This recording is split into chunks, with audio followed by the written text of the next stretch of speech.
If you've ever seen love die in front of you, you'll understand this. No, wait! And if you haven't, stay. Subscribe. Because stories like this remind you what trust really costs. I caught my wife with another man at a party. By morning, her entire world was ash. The champagne flute shattered in my fist like a gunshot, shards slicing into my palm, warm blood dripping down my wrist. Across the ballroom, in the swirl of gold light and laughter, I saw her, Elena. My Elena. Her body pressed against the wall, her mouth locked in a desperate, hungry kiss. And him. Marcus. My best friend since college. The godfather to our son. The world tilted. Music pounded through my ribs like war drums. For a heartbeat, I tasted metal in my mouth, disbelief, rage, heartbreak all at once. How long had this poison been brewing beneath our perfect life? I stumbled back into the crowd, perfume, sweat, laughter, everything too bright, too loud. I thought about earlier that night, how she'd lingered in front of the mirror, fingers trembling as she zipped that crimson dress. The one that fit her body like memory. "You look stunning," I'd said, kissing her neck. She'd smiled, too fast. "Don't get sappy, Jake. It's just a party." But her eyes had flicked to her phone, the screen lighting up with a name she didn't read aloud. I'd told myself not to overthink. She was stressed. The merger. The deadlines. Marcus was like family. I kept telling myself that lie until the truth kissed her in front of me. I slipped onto the balcony. The city burned below, lights flickering like dying promises. I scrolled through old photos on my phone. Elena laughing under her wedding veil. Theo's baptism. Marcus smiling beside her. Harmless then. Poison now. Anger simmered, but beneath it was fear, a hollow ache that maybe I'd been part of what broke us. My long hours, my absences. Maybe I'd starved the love that once fed us. But no, nothing excuses betrayal. Inside, they slipped into a private lounge. I followed, silent, heart hammering. Through the half-open door, I saw her hands on his chest. Her whisper cut through me, "We can't keep doing this. Jake suspects something." Marcus cupped her face.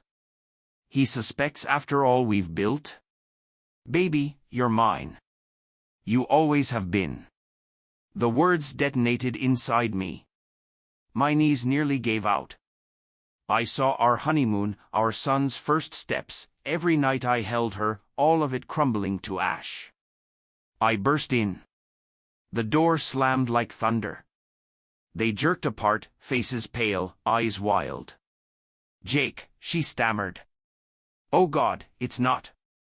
"Not what?" I spat. Blood from my hand smeared across the marble like an accusation. "You call this friendship?" Marcus lifted his palms.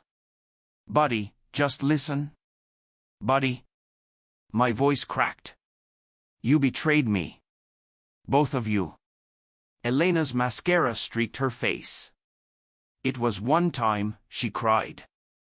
"The stress, the fights, your trips, I was weak." Her words tasted like acid. "One time?" I said. "How many one times does it take to burn down a marriage?" She reached for me.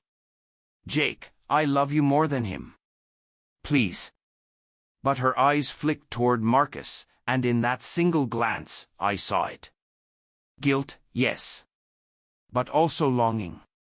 That was the moment my love died. The ride home was silent. She sobbed quietly, whispering my name, begging forgiveness. I stared out the window, watching the city fade behind us like a life I'd outgrown. By dawn, the decision was made. I didn't yell. I didn't throw things. I just called my lawyer at 5 a.m., my voice calm, cold. Full custody. Everything. Then came the second act, justice, not rage. I sent Marcus a message from Elena's phone. Last night was perfect. Meet me at the cabin, alone. He showed up at noon, confident, grinning. The police were already waiting. I'd gathered the proof weeks ago, evidence of his embezzlement, the files he thought were buried. I'd kept them hidden out of loyalty. Not anymore. As they cuffed him, his face twisted in disbelief. You bastard. This is revenge. I looked him dead in the eye. No. This is truth. That same hour, Elena came home from the store, groceries spilling onto the floor as she saw the flashing lights. Jake?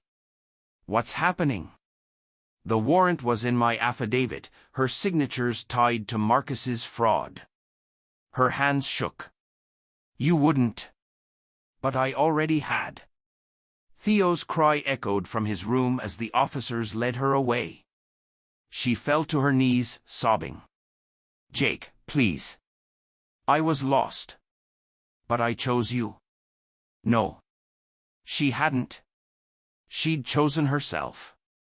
By morning, her empire of deceit was gone, frozen accounts, shattered pride, silence where there once was laughter. And me? I stood in that quiet apartment, the city waking outside, the air heavy but clean. For the first time in years, I could breathe. Love dies in whispers. But betrayal, it teaches you how to survive the silence that follows.